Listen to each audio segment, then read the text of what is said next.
근데 신부님이 그게 문제가 아니야. 신부님하고 평상시에 뭐가 제일 신부님하고 싸웠느냐면 이놈의 영정사진 때문에 제일 싸웠어요. 영정. 나는 신부님이 50살 때 빵똥 모자를 쓰고 곰방대를 탁 물고 흑백 사진인데 너무 멋있더라고요. 신부님 나 이걸로 영정사진 할 거다. 그랬더니 신부님 싫다는 거예요. 왜 싫으냐 그랬더니 신부님이 하시는 말씀이 무슨 신부가 담배 피는 걸 영정사진으로 하느냐고. 담배 피는 걸 자기 로망 칼라 찬 걸로 하고 싶다는 거. 로망 칼라 찬 걸로. 그래서 60대로 할 거냐 70대로 할 거냐 80대로 할 거냐 그거 갖고 맨날 싸웠어요. 이걸로 할 거냐 저걸로 할 거냐. 그래서 우리 로사하고 가브리엘 형제자매하고 우리 센시하고 신부님 고를 자격이 없다고. 우리가 그냥 신부님 돌아가시면 우리가 얹어놓으면 그걸로 끝이라고. 예? 아무리 신부님이 살아생전에 대단했더라도 죽으면 뭐 마음에 안 든다고 관뚜껑 열고 나와서 바꿀 거냐. 우리가 할 거다. 근데 결국은 신부님 70살 때 찍은 영정사진으로 하고 이제 내 사무실에 지금 이렇게 걸어놔갖고 내가 저 퇴근합니다. 그러면 요즘도 그렇게 했는데 우리가 영정사진도 문제예요. 여기 계신 여러분들 영정사진 제대로 준비하는 사람 없어요. 자식들이 여러분들 어머니 영정사진 찍읍시다 하고 여러분들 얼굴 들이대고 사진 찍을 수 있을 것 같아요? 여기 계신 분들 늙으면 죽어야 돼. 이거 새빨간 거짓말이에요. 새빨간 거짓말이에요. 내가 본당 신부할 때 87살 먹은 루시아 할머니 있었어요. 이 할머니 북에서 넘어와갖고 남편 일찍 사별하고 자식 아들 둘 키웠는데 10년 동안 누워 있었어요.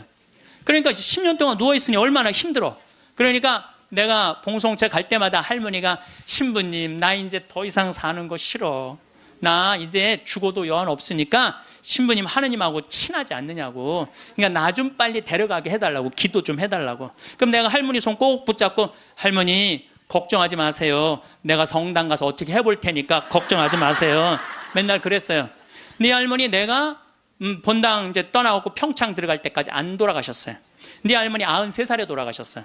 근데 그 아들하고 며느리가 마지막에 이제 나한테 와서 어머니 돌아가셨다고 인사 보고하러 왔는데 그 며느리가 정말로 기가 막힌 얘기를 하더라고요. 신부님 우리 어머니가 맨날 나 데려가게 해달라고 나 빨리 죽고 싶다고 새빨간 거짓말이었다는 거예요. 왜 그러냐 그러니까 93살에 혼수 상태가 돼갖고 이제 분당에 있는 재생병원에 입원을 시켰대요.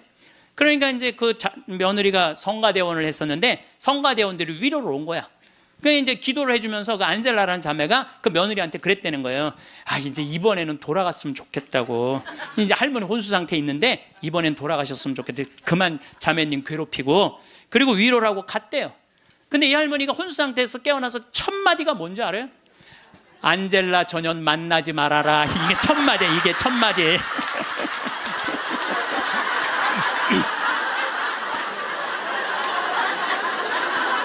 여러분들 죽음이 가까울수록 삶에 대한 애착은 더 강한 거예요. 죽음이 가까울수록 삶에 대한 애착은 더 강한 거예요. 그러니까 어머니 사진 찍읍시다. 영정 사진 찍읍시다. 자식들이 못 들이대요. 또 여러분들 그 수상한 그녀라는 거 봤어요? 할머니가 마지막에 예쁠 때 영정 사진 찍는다고 그러잖아요. 예. 본인들도 영정 사진 안 찍어요. 찍으면 죽어야 되는 줄 알고. 그렇게 죽기 싫어하는데 영정 사진 찍어. 그래갖고 내가 조문을 가보잖아요. 그러면 머리 하얗고 다 이런 사진만 있어요. 안 그래도 슬픈데 이러고 있으면 더 슬프죠. 얼마나 고생을 하고 죽었길래 저러게 하고 저러고 죽나. 여러분들 영정 사진도요 제일 예뻤을 때 찍어 놓으세요. 지금도 보면 다 이뻐요. 지금 보면 다 이뻐. 그럼 예쁘게 화장도 하고 곱게 해서 뭐 머리가 하얀 분은 꽃모자 쓰면 되잖아. 꽃모자 딱 쓰고 얼마나 좋아요. 여기 어르신 남자 어르신 분들도 집에 가서 40대 50대 한번 사진 보세요. 이야 내가 이렇게 잘생길 때가 있었나. 그 사진으로 하세요. 보세요. 수상한 그녀에서 그 나문희 씨가 이런 말을 해요. 내가 그래도 이쁜 얼굴로 할 때 자식들이 제사할 때 봐도 이쁜 얼굴로 보면 기분 좋다는 거죠. 근데 제사할 때 몇 년 할 건데 그냥 이런 걸로 제사를 할 때 그렇게 해요. 제가 그 강원도 평창에 가서 땅을 보니까 땅이 너무 아름다워요. 그래서 주머니에 돈은 한 푼도 없고 20년 전에. 그래서 우리 교구의 최고의 원로 신부님 또 내가 사랑하는 선배 신부님한테 찾아가서 신부님 제가 거기 생태마을을 꾸미고 싶은데 저는 주머니에 돈이 한 푼도 없습니다. 저를 그때 제일 큰 본당이 계셨으니까 저를 도와주시면 감사하겠습니다. 그랬더니 신부님이 한참 저를 쳐다보시더니 그래, 네가 한다면은 내가 너를 도와줄게. 처음에는 그 건물 골조까지만 당신이 도와주신다 그러더니 3개월 있다가 신부님이 저를 부르시더니 황신부가 지금 그 건물을 지으려고 돈을 모금하다 보면은 황신부 청춘이 다 없어질 수가 있어. 그러니까 내가 완성까지 해줄 테니 황신부는 거기를 아름답게 운영하는 것만 고민하면 좋겠어. 이렇게 선배 신부님이 당신의 모든 걸, 그래서 신부님 돌아가실 때 통장에 내 강론대로 딱 500만 원 남았어요. 진짜로 너무 기적같이 딱 500만 원 남았어, 돌아가실 때. 그래서 그 신부님이 온전히 그 생태마을을 다 꾸미셔서 저한테 선물로 주신 거예요. 그러니까 나는 신부님 너무너무 감사하잖아요. 그래서 마지막에 제가 신부님을 모시고 살았어요. 황토집을 줘서 신부님 모시고 살았는데 2012년 5월 17일 저녁 8시 17분에 돌아가셨어요. 근데 신부님이 돌아가시기 전에 몇 번 실수를 하셨어요. 근데 저는 신부님이 다리가 이제 불편하니까 제가 마지막에 돌아가는 장면을 다 지켜본 거예요. 다리가 불편하니까 신부님이 거동하는 걸 너무너무 싫어하는 거예요. 그래도 제가 신부님 어떻게 했느냐면 신부님 움직여야 된다고, 움직이자고. 그래갖고 어떻게 했느냐면은 나하고 오늘도 부관장 신부가 왔는데 우리는 매년 부관장 신부가 오잖아요. 나하고 부관장 신부가 양쪽에 신부님 팔을 껴. 그리고 거의 들다시피 해갖고 외식을 나가는 거예요. 들다시피. 그럼 신부님이 앉지도 못하면은 양쪽에서 팔을 끼고 들어서 앉혀요. 그러면은 반쯤 누워서 드시죠. 반쯤 누워서 드시는데도 계속 끝까지. 근데 신부님이 마지막에 87살이 되고 마지막 이가 다 다르니까 어떻게 해결을 해드릴 수가 없더라고요. 그러니까 이제 잇몸까지 이제 달아서 이제 없어지는 거죠. 그래 당신이 몇 번 실수를 하셨어요. 실수를 하셨는데 87살이면 실수해도 그거 험은 아니죠. 근데 그걸 혼자 못 견디더라고요. 그걸 혼자 처리하려고 화장실에서 2시간, 3시간을 그걸 혼자 닦아내고 쓸어낸다고. 그래서 그걸 지켜보니까 안 되겠어. 신부님 병원에 모셔야 되겠다. 이제는 병원에 모실 때가 됐다. 그래갖고 이제 빈센트 병원에 신부님을 모셨죠. 근데 신부님 모셨는데 나는 이번에 처음 알았어요. 신부님이 씹는 걸 까먹는 치매가 온 거야. 치매가 와도요, 밥을 떠넣어드려도 씹지를 않는 거야. 이게 뭐냐면 곡기 끊는 거예요. 그럼 곡기를 끊으면요, 여러분들 죽을 때 가장 편안하게 죽는 건 곡기 끊고 죽는 거예요. 곡기 끊고 죽는 거예요. 죽을 때 가장 편안하게 죽는 건 곡기를 끊으면요, 내가 이제 마지막 병자성사를 다녀보면은요, 곡기 끊은 할머니 할아버지들은요 신음소리도 안 내요. 신음소리도 안 내고 가만히 주무세요. 계속 주무시고 여러분들 그렇게 갖고 죽을 때요, 마지막에는요, 여러분들 마지막에 죽을 때 황홀하게 죽는 사람들이 있대요. 황홀하게 죽는 사람이 있대요. 그게 신의 마지막 선물인 도파민이 나온대요. 내가 옛날에 강의할 때 그런 얘기 했어요. 사랑할 때 뭐가 나온다고? 도파민이 나온다고 그러니까 바람 많이 피는 사람들이 도파민 많이 나오는 사람들이 바람 많이 피는 거야. 몸에 60이 넘어도 바람 피는 사람들 있죠? 그런 사람들 조사를 해보면 몸에 도파민 막 나오는 거예요. 새로운 여자 찾아다니는 남자들 보면 도파민이 많은 거야. 그만큼 사람을 황홀하게 해준대요. 이게 신이 내린 마지막 선물이래. 그런데 마지막 곡기를 끊고 돌아가시는 분들은 마지막에 도파민이 나와서 죽을 때 굉장히 행복하게 죽을 수 있대요. 그러니까 얼마든지 죽을 때 괴롭게 죽는 것만 생각하실 필요는 없다는 거야. 곡기를 그냥 씹는 걸까? 그래서 이제 물리치료사가 와갖고 계속 씹는 법을 가르쳐 주더라고요. 그래서 우리 신부님 이제 도저히 안 되겠다고 씹는 걸 까먹는 치매가 와서 그 다음 조치를 취해야 되겠다는 거야. 그럼 그 다음 조치를 뭐냐니까 목에 구멍을 뚫는 거라는, 목에 구멍을. 여러분들 지금부터 하는 얘기를 잘 들으셔야 돼요. 그 나이에 씹는 걸 까먹는 치매가 왔을 때 목에 구멍 뚫는 게 의미가 있어요? 그래서 신부님하고 나오고 평상시에 뭐라고 그러냐면은 우리는 연명치료 하지 말자. 김수환 추기경님이 연명치료 안 하고 돌아가셨잖아요. 그냥 하느님이 나한테 마지막에 죽음의 단계에서 받아들여야 되는 건 그대로 받아들인다는 거 아니에요. 그래서 이제 내가 의사 선생님한테 얘기했죠. 우리는 저기 막 신부님 목 구멍 안 뚫기로 했다. 그랬더니 사전 동의서가 있냐는 거예요. 연명치료 사전 안 하는 동의서가 있냐는 거예요. 말만 했지 동의서는 안 해놓은 거예요. 그랬더니 교구청에서도 그냥 뭐 아직도 할 수 있다니까 목에 구멍을 뚫자고. 뚫는 순간 내가 그때부터 후회하기 시작을 했어요. 뚫는 순간부터 고통이 시작되는 거야. 곡기 끊었을 때 가만히 있을 땐 편안했는데 이게 목에 구멍에 주스를 넣어주니 이게 쉬운 일이에요? 잘못 넣으면 석션을 해야 되고 주사기로 다시 넣었다 뺐다 폐렴이 걸리고 먹으면 또 어떻게 해야 돼? 싸야 되고. 여러분들 아무 의미가 없는 거예요. 우리 어머니 친구는 2년째 목 구멍 뚫고 이러고 있대요. 2년째 목에 구멍을 뚫고 계속 주스만 받아먹고 누워 있다는 거야. 그래서 여러분들 마지막에 그 돈 아까워서 못 쓰는 할머니들이요, 마지막에요 병원비로 다 쓰고 죽는다는 거. 병원비로 그 돈을 마지막에 다 쓰고. 우리나라 마지막 의료비 중에 20%가 마지막 15만 명 죽는 할머니 할아버지들이 쓰고 가는 돈이야. 10일 사이에 연명치료 때 다 들어가는 거, 그 돈이. 그러니까 여러분들은 굳이 연명치료 하겠다고 그 마지막에 90살에 3개월 늘려서 뭐 하려고. 마지막에 90살에 3개월 늘려서 뭐 하려고. 마지막 왜 이렇게 고통스럽게 죽어요. 그래서 여러분들은 절대 목에 구멍 뚫지 마세요. 연명치료하지 마세요. 영국 이코노미스트지에서, 발음이 잘 안 나오네. 이코노미스트지에서 죽음의 질을 조사했는데 우리나라가 꼴찌예요. 한국인이 가장 준비 없이 혼란스럽고 많은 고통을 받고 가장 많은 비용을 쓰면서 가장 불행하게 죽어간대요. 한국 사람들이. 이게 딱 맞는 얘기야. 제가 지금 장장 9시간에 걸쳐서 죽음에 대한 얘기를 하죠. 근데 왜 우리는 죽음의 준비가 없이 혼란스러우냐? 끝까지 안 죽으려고 그래. 끝까지. 죽음 이후의 세계를 바라지 않기 때문에. 우리나라는 여러분들 터키 사람들은 천당 간다고 믿는 비율이 95%라고 제가 얘기했잖아요. 근데 우리나라 사람은 천당 간다고 믿는 비율이 49%밖에 안 되는 거예요. 그러니까 어떻게 해서든지 수단과 방법을 가리지 않고 끝까지 살려고 노력을 하는 거야. 그러니까 죽을 때 준비가 없는 거예요. 죽음을 받아들이지 않은 거야. 혼란스러운 거야. 혼란스러운 거야. 내가 천국에 갈지 지옥에 갈지 이게 확신이 없으니까 혼란스럽고 가장 많은 고통을 받아요. 끝까지 약을 투여하니까 고통을 겪는 거예요. 고통을 많이 받고 가장 많은 비용을 써.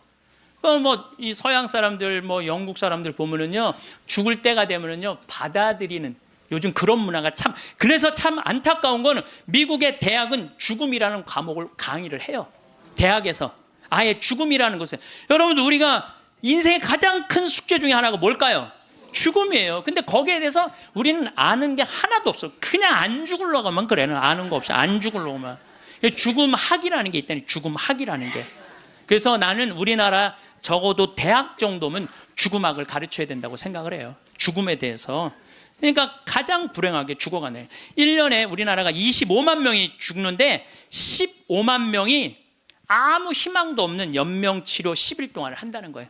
마지막에 하다가 고통스럽게 죽는다는 거예요. 아까도 말씀드렸지만 10일 동안 국민 의료 재정의 20%를 날려버리는 거예요. 10일 동안 국민 재정의 20%를 다 쓰고 죽는 거예요. 죽기 전에. 본인도 괴롭고 남아있는 자식도 괴롭긴 마찬가지라는 거죠. 여러분들 자식들 쓸 돈까지 쓰고 죽지 마세요. 그래서 존엄사 선언서가 이제는 우리나라가 됐어요. 그전에는 그게 살인이다 이런데 이제는 됐어요. 이 존엄사 선언서를 읽어 드릴 테니까 나도 이걸 쓰고 죽어야 써 놓으세요. 아예. 평화방송에서 자막에 내보내세요. 받아 적게. 존엄사 선언서. 나는 내가 불치병에 걸렸을 때나 사망의 시기가 가까워지고 있는 경우를 대비해서 나의 가족과 친척 및 나를 치료하고 있는 의료인들에게 다음과 같은 희망을 남깁니다. 이 선언서는 나의 정신이 건강한 상태에 있을 때 작성했음을 밝힙니다. 또한 나의 정신이 건강한 상태에 있을 때 내 스스로가 이것을 파기하든지 또는 철회하는 내용의 문서를 작성하지 않는 한 유효함을 밝힙니다. 1. 나의 병이 현재의 의학으로는 불치의 상태이고 이미 사망 시기가 가까워지고 있다고 진단된 경우에는 헛되게 사망 시기를 연장시키는 일체 행위를 거절합니다. 그러니까 이제 마지막에 여러분들 완전히 노안으로 죽을 때는요, 저 니마 그 강을 건너지 마오에 병원에 가도 의사가 뭐라고 그래요? 약을 먹어도 소용이 없대잖아요. 약을 먹어도 소용이 없을 때 굳이 막 바늘 꽂고 막 그럴 필요가 하나도 없다는 거예요. 그게 여러분들 마지막에 얼마나 괴로운지 몰라요. 제가 마지막에 그 괴롭게 죽는 분들을 너무 많이 봤거든. 병자성사 쫓아가서 보면은 막 피를 토하고 막 온몸을 떨고 죽는 사람들도 많아요. 그런데 정말로 곱게 죽는 할머니들, 내가 정말로 잊지 않는 할머니야. 보자, 비산동 보자니까 22년 전 보자 때인데 새벽에 막 사정환을 두들기는 거예요. 나가보니까 그냥 덩치가 이만한 고등학교 2학년 3학년 여학생인데, 신부님 우리 어머니 돌아가셔요 그런데 99살이래. 그래갖고 새벽에 쫓아갔죠. 쫓아갔는데 내가 가니까 할머니 참 곱더라고요. 그런데 내가 병자성사를 하는데 아들이 어머니 신부님 오셨어요. 그러니까 나하고 눈을 마주치더니 내가 병자성사 전례를 하는데 내 손 따뜻하더라고. 손이 내 손을 잡고 전례가 마지막 우리 주 그리스도를 통하여 비나이다 하는데 딱 돌아가시더라고요. 아주 그 할머니는 내 생각에는 그냥 직천당 간 거야. 그래서 우리 아들이 우리 어머니가 신부님 오실 때까지 기다린 것 같다고. 그렇게 아주 곱게 죽는 사람도 있어요. 근데 어떤 약을 많이 쓴 사람들은 진짜 마지막에 고통스럽게 죽어요. 몸을 막 부들부들 떨고. 내가 얼마 전에도 어떤 형제가 그렇게 강남 성모병원에서 갔는데 그 부들부들 온 침대가 흔들리게 그러다가 세상을 떠난 형제도 있어요. 그러니까 마지막에 연명치료한다는 게 의미가 없다니까요, 마지막에. 그래서 나의 병이 현재 의학으로는 불치의 상태이고 이미 사망 시기가 가까워지고 있다고 진단된 경우에는 헛되게 사망 시기를 연장시키는 일체 행위를 거절합니다. 그럼 맞는 얘기죠. 두 번째, 단 이 경우 나의 고통을 완화시킬 수 있는 조치는 최대한 실시하십시오. 그 때문에 마치 사망 시기가 빨라져도 나는 전혀 상관없습니다. 자, 여러분들 이제 내가 죽을 때 암이 걸렸어. 그럼요, 제일 좋은 건요, 호스피스 병동에 들어가는 거예요. 근데 호스피스 병동은 언제 안 받아주냐? 막 죽기 전에, 일보 직전에 안 받아줘요. 언제 받아주냐? 정신이 온전할 때, 거동이 가능할 때. 그 호스피스 병동에 들어가면은요, 모르핀이 한 대 200원이에요. 그거 원도 한도 없이 놔줘요, 마지막에. 호스피스 병동에서는. 그러니까 마지막까지 생각만 바꾸면 마지막까지 원도 한도 없이 맞고 죽을 수 있어. 그래서 이걸 뭐라고 그러냐면은 암성 통증이 없게 해준다는 거예요. 암성 통증이. 근데 여러분들 엄청난 차이가 있어요. 끝까지 살라고 항암제 하잖아요. 그럼 마지막까지 고통스럽게 살다가 죽는 거야. 근데 내가 80이 넘으면, 여러분들 지난번에 삼성의료원에서 조사를 해봤대요. 80이 넘어갖고 항암의 의미가 있느냐 없느냐, 아무 의미가 없다는 거예요. 이렇게나 3개월 후에 죽고 저렇게나 3개월 후에 똑같이 죽는다는 거야. 근데 차라리 모르핀을 맞으면서 암성 통증을 죽여가면서 깨끗하게 마지막 준비하고 떠나는 게 훨씬 낫다는 거예요. 근데 우리는 안 죽으려고 그래서 문제인 거예요. 안 죽으려고 끝까지 희망의 끈을 놓지 않는 거지. 자식들이 그게 효도라고 생각하는데 절대 효도가 아니에요. 마지막까지 부모를 괴롭히는 거예요. 그래서 여러분들도 때가 되면은 그냥 호스피스 병동에 들어가서 원도 한도 없이 맞고 죽으셔요. 죽을 때. 그래서 그 얘기가 이 얘기예요. 단 이 경우 나의 고통을 완화시킬 수 있는 조치는 최대한으로 실시하라는 거예요. 그 때문에 사망 시기가 빨라져도 나는 전혀 상관없습니다. 세 번째, 내가 수개월에 걸쳐 이른바 식물인간 상태에 빠진 경우에는 일체 생명 유지 조치를 취하지 않기를 바랍니다. 산소호흡기 될 필요가 없다는 거예요. 이미 식물인간이 됐는데.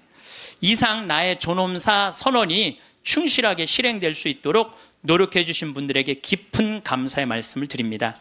그리고 그분들이 나의 희망에 따라 행하신 모든 일들의 책임은 나 자신에게 있다는 것을 밝힙니다. 2015년 1월 7일, 오늘로 내가 해놨어요. 주민등록번호, 이름, 서명. 그래서 한국존엄사 사전 의료 의향서 이렇게 나와 있어요. 그래서 여러분들 그 찾아보면 나와요. 그럼 프린트 해갖고 해놓고 도장 찍어 놓으면은 얼마든지 자식들이 그거 가지고 편안하게 할 수 있으니까. 어쨌든 이제 신부님이 87세인데 곡기를 끊고 목에 구멍을 뚫고 참 힘든 시간을 보냈어요. 2월 2일 날 입원했으니까 5월 17일 날 돌아가셨거든요. 그런데 여러분들 3개월 고생하고 죽는 거는요, 가장 행복하게 죽는 거예요. 죽을 때 3개월 정도 고생을 하면은요, 자식인, 내가 자식 아니야, 우리 신부님한테. 자식인 내가 마저 못한 효도하고 찾아볼 거 찾아보고 주위에 만날 사람 다 만나고 3개월 지나면서부터 지겨워요. 그러니까 3개월만 고생하고 죽는 게 제일 좋은 거예요.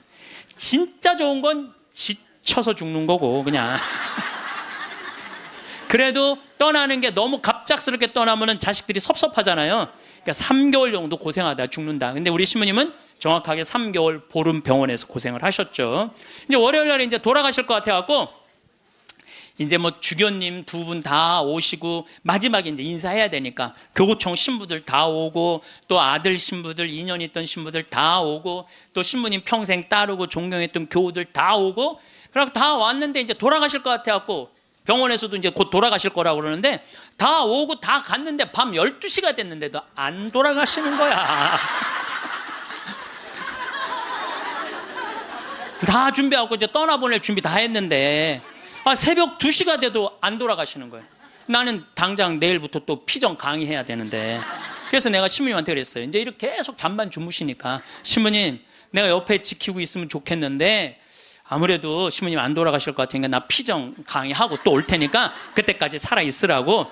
그리고 나는 이제 강원도 평창에 가서 피정을 계속했는데, 목요일 날 그날은 느낌이 이상하더라고요. 오늘 돌아가실 것 같다. 전화를 계속해 보니까 계속 혼수 상태라고 그러고, 그래서 목요일 날은 강의 2시에 마치고 부관장 신부님한테, 야 네가 나머지 다 해라, 나 아무래도 오늘 신부님 돌아갈 것 같다.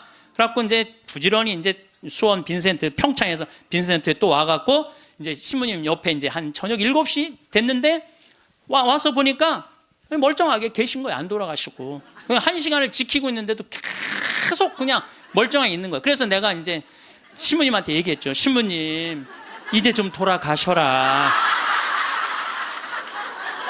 아니 내가 장어를 많이 사줘서 안 죽는 거냐. 신부님이 돌아가셔야지 신부님도 편안하고 나도 편안할 거 아니냐. 이제 그냥 신부님 평생 사죄로 60년 동안 살으셨으니까 하느님이 신부님 자리 잘 만들어 놨을 거니까 돌아가셔라. 근데 뭐 3일 동안 혼수 상태에 있던 분이 내가 그 말을 했는데 눈을 딱 뜨는 거예요. 내가 얼마나 깜짝 놀랐는지 몰라. 이분이 워낙 무서운 분이거든요. 눈을 뜨는데 깜짝 놀랐어요. 그랬더니 그 평생 로사하고 가브리엘 신부님 모시던 부부가 그러는 거예요. 아유 우리 김 신부님이 황 신부님을 사랑하긴 사랑했나 보다고, 저렇게 눈뜨라고 사람들이 수도 없이 와서 얘기했는데도 눈 안 뜨더니 저거 보라고, 황 신부님 얘기하니까 저 눈 뜨는 거 보라고. 그래서 내가 신부님한테 그래서, 신부님 나는 신부님 때문에 평생 행복했다. 정말 신학생 때부터 참 아껴주셨거든요. 보자 때도 그랬고, 또 내가 새로 막 성당 이제 본당 신부 돼갖고 막 혈기왕성할 때 성당 분가하려고 땅이 나왔는데 그 땅 돈이 2억이나 됐어. 20년 전에. 그런데 2억이 있어야지 그 땅을 딱 잡는데 지금 그 땅이 아주 아파트 한가운데 금싸라기 땅이 됐어요. 나야 뭐 기댈 신부님 그분밖에 없고, 신부님 저 돈 좀 2억 꿔주세요. 그분이요 단 1초도 안 걸리고 내려와. 이마만큼 아끼고 사랑해 주셔서 나한테 얼마나 고마운 분이에요, 평생. 그래서 내가 신부님한테, 신부님 내 평생 내 바람막이고 내 의지가 됐는데 너무너무 고맙다고. 그리고 신부님 오늘 내가 다 오라고 그랬거든. 신부님 친한 그 사랑했던 분들, 교우들 다 저 눈 좀 마주치라고 다. 그랬더니 내가 시키는 대로 눈을 다 마주치더라고요. 그럼 마지막에 이제 내가 손을 꼭 잡고, 신부님 그건 너무너무 고마웠다고. 근데 신부님이 내 손을 꼭 잡더니 눈을 그대로 숨을 거두시더라고요. 네, 그래서 아니 나는 우리 신부님처럼만 죽을 때 죽는다면 원도 한도 없겠어요. 원도 한도 없. 그래서 이제 의사가 와갖고 사망 선언을 하더라고요. 그래서 이제 신부님 떠나 보냈어요. 내가 12년 전에 그 김마리아 할머니라고 있었어요. 폐암으로 86세에 돌아가셨는데 병자성사를 청하더라고요. 가보니까 할머니가 그러는 거예요. 신부님 머리맡에 저 봉투 좀 꺼내보라는 거예요. 꺼내보니까 4천만 원이 들어있어요. 할머니 이게 뭐냐고 그러니까 신부님 내가 평생을 살면서 40의 과부가 되었고 자식을 6을 키웠대요. 그야말로 뼈가 빠지게 살았대. 뼈가 빠지게. 근데 신부님이 본당 신부님으로 딱 오시더니 누가 고생만 하다 죽으라고 그랬느냐고. 예수님이 그런 적 한 번도 없다고. 예수님은 맨날 먹고 마시고 노는 게 일이었다고. 성서에 그 말이 나와요. 저 사람은 맨날 먹고 마시고 논다. 이게 성서에 나온다니까요. 아시죠? 네, 그게 일이었던 분이야. 근데 우리는 왜 뼈가 빠지게 고생만 해야 돼? 우리도 예수님 닮으려면 먹고 마시고 놀아야지. 그래갖고 내가 성당 본당 신부할 때 할머니 할아버지들한테 그랬어요. 할머니 할아버지들 우리 제주도 여행 가자. 자기 돈으로 돼갖고 여행을 안 가면 누가 돼서 가야 돼? 자식들이 돼야 되잖아요. 근데 누가 늙은 엄마 데리고 제주도 여행을 가요? 신혼여행이나 가지. 그래갖고 돈 걱정하지 말아라. 여기 헌금봉투에 돈 많다. 이걸 가지고 가자. 그래갖고 성당 예산으로 할머니 할아버지 200명 데리고 제주도를 4박 5일 갔었어요. 그런데 딱 비행기를 탔는데 그 기장님이 딱 능평성당 노인대학 대건 노인대학 할머니 할아버지들 환영합니다. 즐거운 여행 되십시오. 할머니들이 깜짝 놀라는 이게 뭔 소린가. 평생 그런 대우를 받아봐요. 비행기 기장님이 여행 잘하시라고 그러니. 그리고 이제 마라도를 가는데 그날따라 날치가 날아가는데 막 30m씩 날치가 날아가는데 막 기가 막힌 거예요. 그러니 이 할머니들이 신부님이 손잡고 회 먹으러 가지, 배 타러 가지, 얼마나 신나요. 그러면서 그 할머니 마리아 할머니가 그래요. 내 평생 신부님하고 산 3년처럼 행복했던 적은 없다는 거예요. 신부님이 청와대도 데리고 가고, 청와대도 여러분들 청와대도 신청만 하면 다 들어갈 수 있어요. 청와대도 신청만 하면 다 들어가. 그 다음에 강원도 생태마을은 내가 그 주인이니까 맨날 3박 4일씩 할머니들 데려와서 놀고 래프팅 태워주고. 그러니까 자기는 그 3년 동안 사는 게 인생에 그렇게 행복했을 적이 없었다는 거야. 정말 성당 가는 게 소풍 가는 기분이었대. 매일매일. 근데 신부님 말대로 내가 할머니가 돈이 많았는데 쓸 줄을 몰랐던 거야. 돈이 많았는데 이 2천만 원은 어려운 이웃한테 도와주면 좋겠다. 그래서 내가 그 영월에 도와주는 저기 보육시설이 있어요. 거기 갖다 주고, 신부님이 1,000만 원은 신부님 미사 드릴 때 성작은 꼭 내가 봉헌한 걸로 하고 싶다는 거야. 새로 성당이 신설 성당이니까 참 할머니가 똑똑하기도 해요. 그래갖고 이제 그걸 이제 해갖고 이제 성작하고 성합하고 해서 아주 좋은 걸로 했죠. 이 1,000만 원은 뭐냐니까 신부님이 이거는 자기 미사 예물이라는, 나 죽으면은 나를 위해서 미사 드려달라는 거야. 내가 그 할머니 1년에 300번 거의 미사 드려줬어요. 거의 한 5년 동안에 매일 그렇게 드려줬고, 요즘도 1년에 30번 해요. 여러분들 자식이 여러분들 1년에 여러분들 위해서 30번 위령 미사 낼 것 같아요? 그러니까 나한테 갖고 오라고.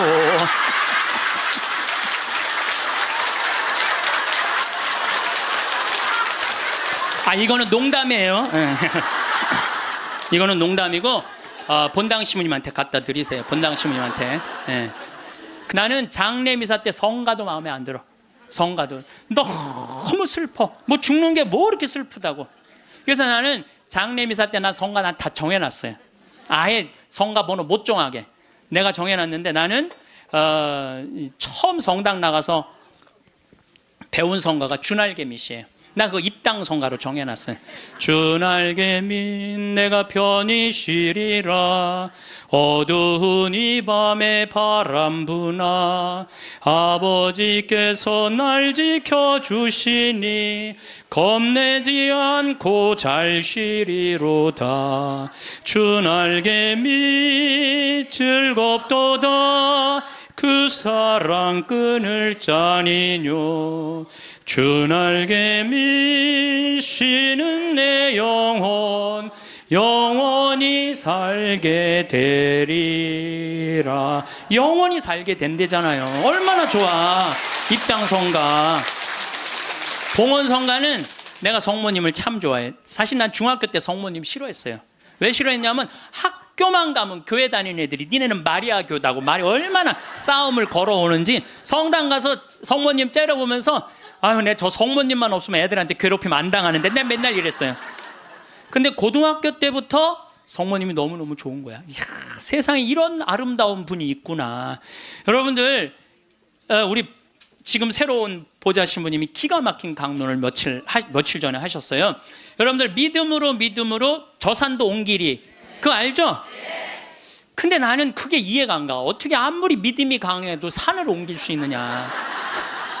여러분들, 그거 받아들여져요? 나는 이게 뻥치는 것 같아, 아무래도 예수님이. 근데 부관장 신부님이 뭐라고 그랬냐면은, 성모님은 믿음으로 온 우주의 주인을 이 세상에 옮겨놨다는 거예요. 온 우주의 주인을 이 세상에 옮겨놨다. 그게 성모님의 믿음이 아니면 그게 가능했겠냐 이거예요. 그 시간이 가면 갈수록 성모님이 너무너무 좋은 거야. 그래갖고 나는 본당 신부할 때, 성모의 밤 할 때 5월에 성모님 머리에 장미화관 이렇게 해놓고 교우들이 예쁜 옷 입고 와서 초봉헌하고 막, 그럼 내가 제일 좋아하는 성가 253번이에요. 내 머리를 꾸미오니. 내 머리를 꾸미오리 장미화와 백화파로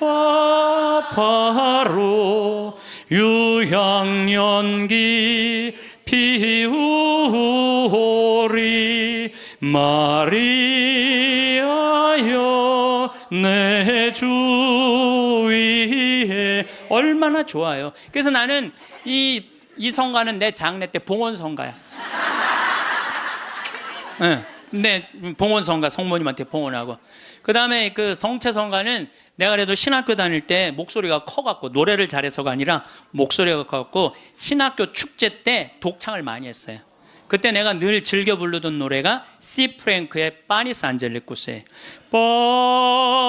파니스 안젤리쿠스 피 파니스 미눔. 이건데 이건 일반인이 못 불러, 음이 높아갖고. 그래서 난 죽을 때 아예 성악가 한 놈을 사놓고 죽을 거야. 아예.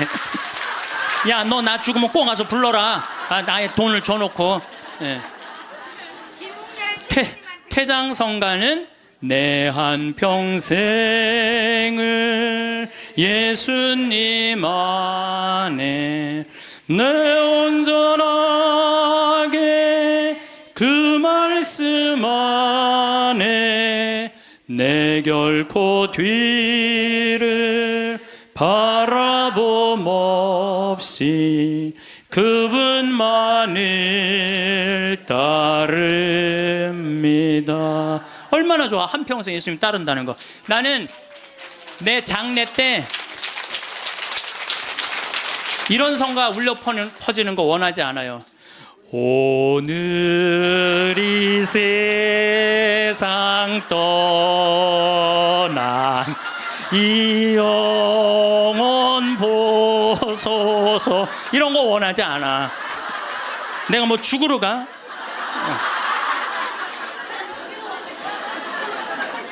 여러분들, 우리가요, 이 죽을 때도 좀 멋있게 죽자 이거예요. 멋있게. 그래서 죽음을 피하지만 말고 죽음을 준비해 놓고 죽잖아요. 사전 동의서도 써놓고, 예? 연명치료 하지 않는 사전 의향서도 써놓고, 그리고 장례 때 장례 예물 하나 준비해 놓지 않고 죽지 말라는 거예요.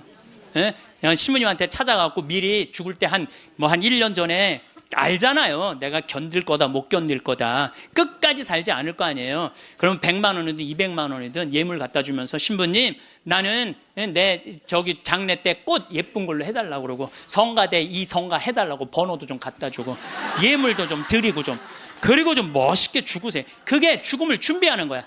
그래서 뭔가 자기 죽음을 준비할 줄 알아야 돼. 나는 어떻게 살 것이고 어떻게 죽을 것인가.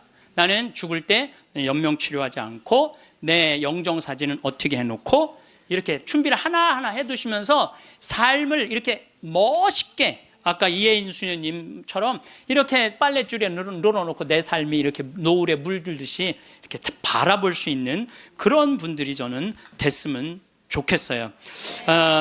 여러분들, 내가 2017년 9월 30일부터 10월 9일까지 추석이 끼어갖고 황금 연휴야. 2017년이라 봤자 이제 뭐 3년밖에 안 남았잖아요. 여러분들은 뭐 황금 연휴하고 아무 상관없는 분들이지만은 계속 황금 연휴잖아. 지금 계속 앞으로 50년 동안 황금 연휴. 예. 근데 어쨌든 우리 생태마을에 매년 이제 정월만 되면 나한테 와갖고 세배를 하는 아이들이 있어요. 내가 얘네들을 언제부터 봤냐? 중학교 3학년 때부터 봤던 애들이야. 그래갖고 저기 다시 또 본당 신부로 가갖고 혼배해주고 걔네들 난 애들 유아세례 주고 뭐 다 그랬던 애들인데 아버지 같은가 봐. 근데 사실은 1월 1일에 오면은 나는 1년 동안 에너지를 다 쏟아 넣어갖고 12월 한 25일부터 한 1월 5일까지는 아무도 안 봐요. 내 방에만 있죠. 그냥 혼자 있는 게 너무너무 좋으니까. 그래서 와도 잘 안 놀아줘요. 안 놀아주는데도 20년 동안 변함없이 오는 거야. 마음이 짠하더라고요. 그래서 작년에도 올해도 또 왔고, 작년에 왔길래 얘들아, 내가 너희들하고 못 놀아줘서 미안해. 너무 내가 지치고 힘들 때 니네들이 와서 못 놀아줘서 미안한데 대신 2017년 9월 30일부터 10월 9일까지 지금 다 직장 다니니까 황금 연휴야. 내가 그때 너희들이랑 동유럽 여행을 갈게. 그랬더니 얘네들이 너무 신난다는 거야. 그래갖고 얘네들이 벌써 개모임을 시작을 한 거야. 근데 여러분들, 사람이라는 게요, 계획이 있잖아요. 삶이 지겹지가 않아요. 내가 1년 후에 무슨 일을 하고 3년 후에 무슨 일을 할 거라는 계획이 있잖아요. 삶이 지겹지가 않아요. 벌써 이제 1년을 모았대. 자기네들이 무슨 카톡 방도 만들어 놨대. 그래갖고 맨날 그거 뭐 크로아티아를 갈 거냐, 무슨 폴란드를 갈 거냐, 모여서 얘기하는 것만 해도 즐거운 거예요. 모여서 얘기하는 것만 해도. 그래서 여러분들도 계획을 세우세요. 얘네들이 뭐 한 달에 한 20만 원씩 모은대요. 그러면 충분히 갔다 오거든요. 아니 뭐 무슨 사치를 하라고 그래? 낭비를 하라고 그래? 지금 2년 전부터 모아갖고 한 5년 모아갖고 가는 건데 자기네끼리 너무너무 행복하대요. 그래갖고 거기 벌써 20명이나 모였대. 한 10명 데리고 가려고 그랬더니 우리 직원들도 자기네들도 간다는 거야. 네.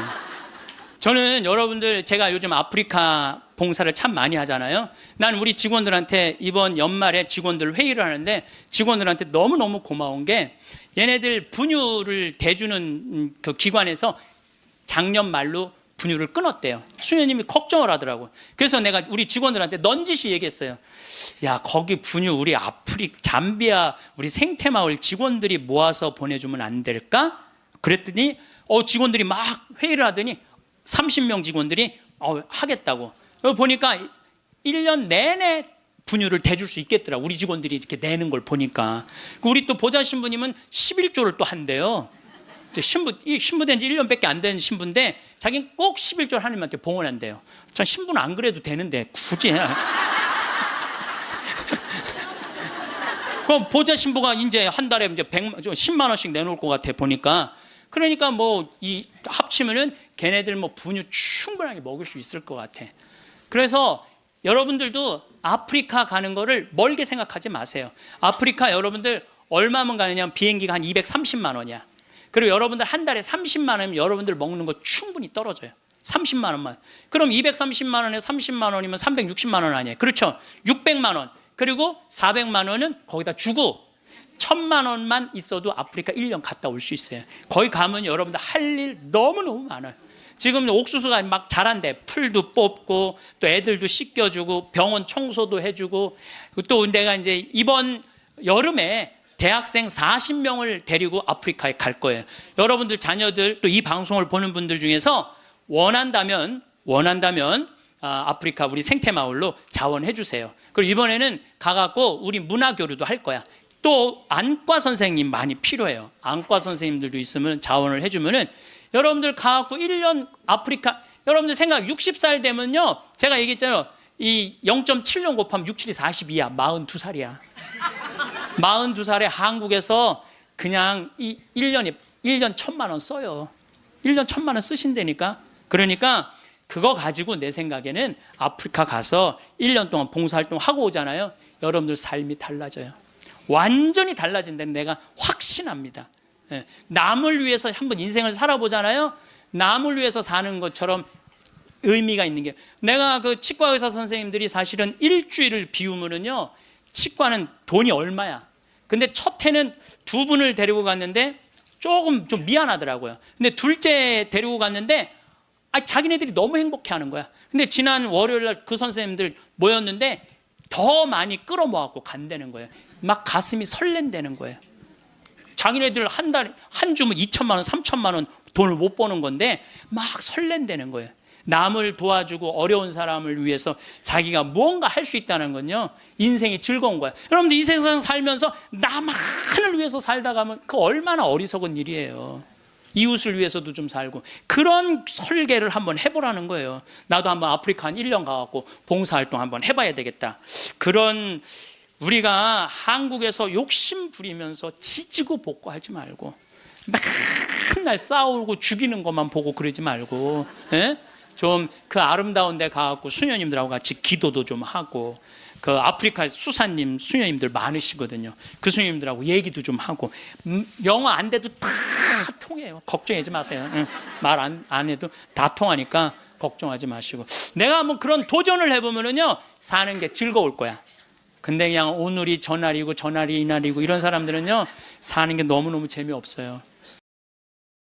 아침에 일어나 하루를 시작할 때 우리는 마치 시간이 무한정이 있을 것처럼 생각하며 살아갑니다. 오늘 할 수 있는 일들을 내일로 미루고 지금 느낄 수 있는 감정들을 다음 기회로 미뤄둡니다. 마치 시간이라는 계좌에 무한한 잔고가 들어있는 것처럼 말입니다. 이런 착각 속에서 우리는 수많은 소중한 순간들을 놓치며 살아갑니다.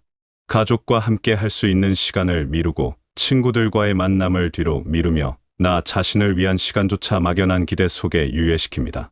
하지만 삶을 살아가다 보면 문득 깨닫는 순간이 있습니다. 시간은 유한하다는 것, 그리고 바로 이 깨달음이야말로 우리에게 시간의 진정한 가치를 알려주는 가장 소중한 선물이라는 것을 말입니다. 유한하다는 것을 아는 순간부터 우리는 비로소 매 순간이 얼마나 귀한지를 느끼기 시작합니다. 이는 단순한 깨달음이 아닙니다. 삶을 바라보는 근본적인 시각의 전환이며 존재하는 방식의 혁신적인 변화입니다. 무한하다고 착각했던 시간이 실은 한정된 자원이라는 것을 알게 되면 우리의 모든 선택과 행동에 새로운 의미가 부여됩니다. 그동안 당연하게 여겼던 일상의 모든 것들이 특별한 선물로 다가오기 시작합니다. 아침에 눈을 뜨는 것, 사랑하는 사람의 목소리를 듣는 것, 따뜻한 햇살을 느끼는 것, 이 모든 것들이 결코 당연한 것이 아니라는 사실을 깨닫게 됩니다. 삶에도 끝이 있다는 것을 인식하게 되면 신기한 일이 벌어집니다. 마치 안개가 걷히듯 그동안 복잡하고 어수선했던 우리 삶의 우선순위가 놀랍도록 명확해집니다. 이는 마치 혼탁했던 물이 가라앉으면서 바닥이 선명하게 보이는 것과 같습니다. 그동안 우리를 혼란스럽게 했던 수많은 것들이 정리되기 시작하고 정말로 중요한 것과 그렇지 않은 것들이 명확하게 구분됩니다. 그동안 마음을 무겁게 짓눌렀던 사소한 걱정들이 한순간에 가벼워집니다. 누군가의 시선이나 평가에 대한 걱정, 남들과 비교하며 생겨나는 불필요한 경쟁심, 그리고 물질적인 것들에 대한 과도한 욕심들이 마치 물안개처럼 사라져갑니다. 이런 변화는 급작스럽게 일어나는 것이 아닙니다. 마치 서서히 떠오르는 해가 어둠을 물리치듯 점차적으로 우리의 인식을 변화시킵니다. 어제까지 중요하다고 생각했던 것들이 오늘은 그렇게 중요하지 않게 느껴지고, 그동안 놓치고 있었던 진짜 소중한 것들이 하나둘씩 모습을 드러내기 시작합니다. 대신 정말로 중요한 것들이 선명하게 모습을 드러냅니다. 가족과 함께 보내는 소중한 시간의 가치가 더욱 깊게 느껴지고, 진실한 친구들과 나누는 진심 어린 대화가 얼마나 귀한지를 새삼 깨닫게 됩니다. 그리고 무엇보다 나 자신과의 진솔한 대화가 얼마나 필요했는지를 알게 됩니다. 바쁘다는 핑계로 미뤄왔던 나 자신의 마음 깊은 곳과의 만남이 얼마나 간절했는지를 느끼게 되는 것입니다. 자신과의 대화는 삶에서 가장 중요한 대화 중 하나입니다. 내가 진짜 원하는 것이 무엇인지, 무엇이 나를 행복하게 하는지, 어떤 것들이 나에게 진정한 의미를 주는지를 알아가는 과정이기 때문입니다. 유한함을 깨달은 사람의 눈에는 세상이 전혀 다르게 보입니다. 그동안 당연하게 여겼던 일상의 작은 것들에서도 특별함을 발견하게 되고 평범해 보였던 순간들에서도 깊은 의미를 찾을 수 있게 됩니다. 아침에 마시는 차 한 잔의 온기가 단순한 음료가 아니라 하루를 시작하는 소중한 의식이 됩니다. 창밖으로 스며드는 햇살의 따스함이 그냥 자연현상이 아니라 생명을 주는 축복으로 느껴집니다. 가족이 건네는 안부 인사의 진실함이 단순한 인사가 아니라 서로를 향한 깊은 사랑의 표현임을 깨닫게 됩니다. 이런 변화는 우리의 감수성을 더욱 풍부하게 만들어줍니다. 예전에는 지나쳤을 작은 것들에서도 감동을 느낄 수 있게 되고 일상의 평범한 순간들에서도 깊은 감사를 느낄 수 있게 됩니다. 시간이 유한하다는 것을 깨닫고 나면 우리는 언젠가라는 모호한 미래 대신 오늘이라는 구체적인 현실에 더욱 집중하게 됩니다. 그동안 우리는 지금 할 수 있는 소중한 일들을 계속 미뤄왔습니다. 하지만 이런 미루는 습관 뒤에는 시간이 무한하다는 착각이 숨어 있습니다. 언제든지 할 수 있다고 생각하기 때문에 지금 당장 할 필요를 느끼지 못하는 것입니다. 마치 은행에 무한한 예금이 있다고 생각하며 지출을 아끼지 않는 것과 같습니다. 하지만 정작 그 언젠가는 언제 오는 것일까요? 그리고 그 언젠가가 과연 오기는 할까요? 완벽한 조건이라는 것이 정말로 존재하기는 할까요? 삶을 깊이 들여다보면 완벽한 조건이란 것은 존재하지 않습니다. 항상 무언가 부족하고 개선할 여지가 있습니다. 그래서 완벽한 조건을 기다리는 것은 결국 영원히 기다리는 것과 같습니다. 시간의 유한함을 깨달으면 이런 질문들에 대한 답이 명확해집니다. 완벽한 조건을 기다리며 오늘을 희생하는 것보다는 불완전하더라도 지금 이 순간을 충실히 살아가는 것이 훨씬 현명한 선택이라는 것을 알게 됩니다. 오늘이라는 하루는 우리에게 주어진 선물입니다. 그리고 이 선물의 포장을 뜯어보면 그 안에는 무한한 가능성들이 담겨 있습니다. 누군가에게 고마움을 표현할 수 있는 기회, 새로운 것을 배울 수 있는 시간, 아름다운 것을 감상할 수 있는 여유, 그리고 나 자신을 더욱 깊이 이해할 수 있는 순간들이 말입니다. 이 가능성들은 오늘이라는 하루 안에서만 실현될 수 있습니다. 내일의 오늘은 또 다른 오늘이고 어제의 오늘은 이미 지나간 과거입니다. 바로 지금 이 순간의 오늘만이 우리가 실제로 영향을 미칠 수 있는 유일한 시간입니다. 충실한 오늘들이 모여서 의미 있는 한 달을 만들고 의미 있는 한 달들이 모여서 뜻깊은 1년을 만듭니다. 그리고 이렇게 쌓인 뜻깊은 시간들이 모여서 아름다운 삶을 완성해가는 것입니다. 이는 마치 모래알 하나하나가 모여서 거대한 모래성을 만드는 것과 같습니다. 개별적인 모래알은 작고 보잘것없어 보이지만 그것들이 모이면 놀라운 작품이 됩니다. 우리의 하루하루도 마찬가지입니다. 매일 아침 일어날 때마다 우리는 새로운 하루라는 선물을 받습니다. 이 선물을 어떻게 사용할지는 전적으로 우리의 선택입니다. 무의미하게 흘려보낼 수도 있고 의미 있게 채워나갈 수도 있습니다. 선택의 자유는 우리에게 주어진 가장 큰 특권 중 하나입니다. 같은 하루라도 어떤 마음가짐으로 어떤 태도로 보내느냐에 따라 전혀 다른 의미를 갖게 됩니다. 감사한 마음으로 보내는 하루와 불평불만으로 보내는 하루는 같은 스문의 시간이지만 완전히 다른 경험이 됩니다. 시간의 유한함을 아는 사람들은 이 선택의 무게를 잘 알고 있습니다. 그래서 오늘이라는 선물을 더욱 소중히 여기며 매 순간의 정성을 기울입니다. 마치 소중한 손님을 맞이하듯 정성스럽게 하루를 준비하고 마무리합니다. 시간이 한정되어 있다는 깨달음은 우리에게 놀라운 변화를 가져다 줍니다.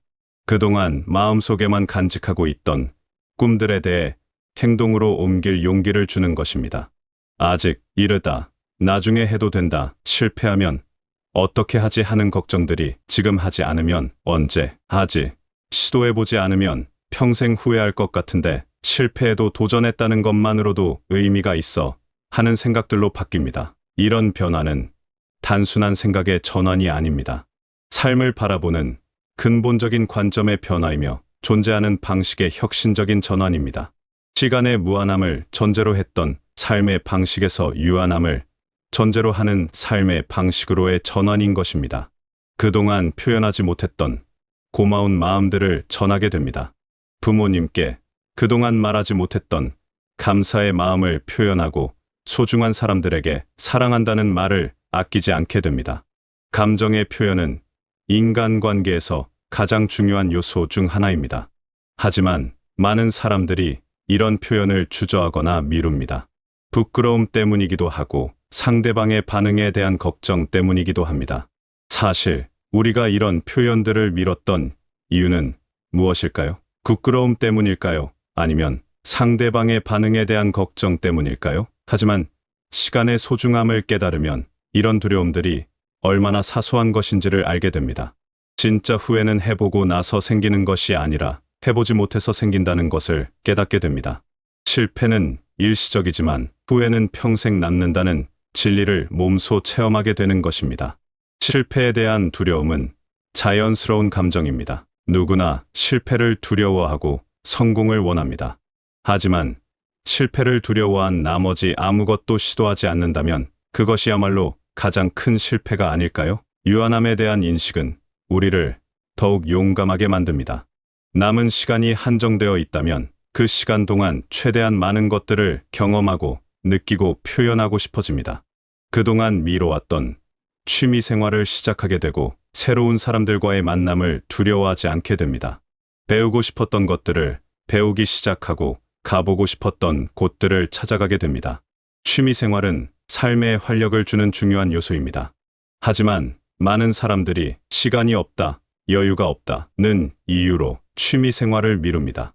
하지만 정작 시간과 여유는 만들어가는 것이 아닐까요? 새로운 만남도 마찬가지입니다.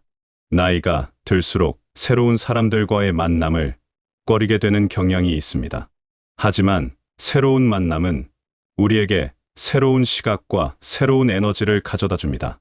배움에 대한 열정도 되살아납니다. 그동안 이제 와서 배워봤자 하는 생각으로 포기했던 것들에 다시 도전하게 됩니다. 배움에는 나이가 없고 시기가 없다는 것을 깨닫게 되는 것입니다. 이런 변화들은 모두 시간의 유한함을 깨달았기 때문에 가능한 것들입니다. 무한정 있을 것 같았던 시간이 실제로는 한정되어 있다는 것을 알았기 때문에 지금 이 순간이 얼마나 소중한지를 깨닫게 된 것입니다. 이는 마치 한정판 상품을 대하는 마음과 같습니다.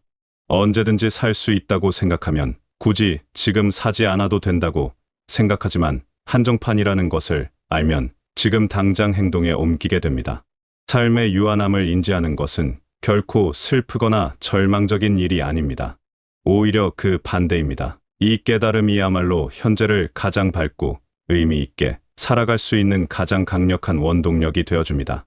시간이 무한하다고 생각하는 사람은 매 순간을 소홀히 여기기 쉽습니다.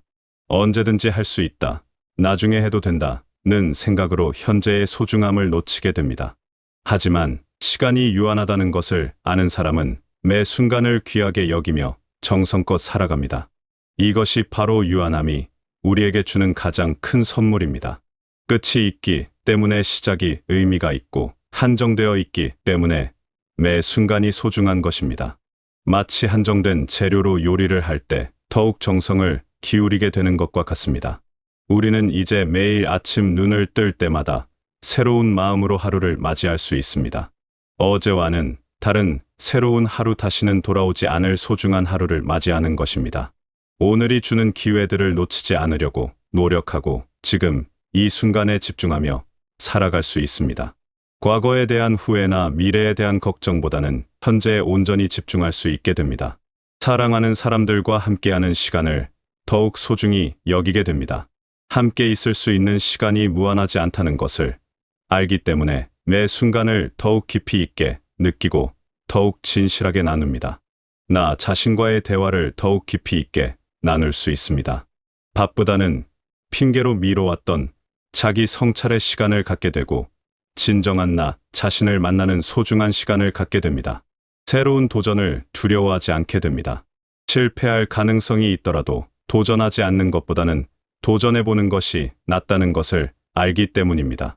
시간이 한정되어 있다면 그 시간 동안 후회 없이 살고 싶어지는 것은 자연스러운 일입니다.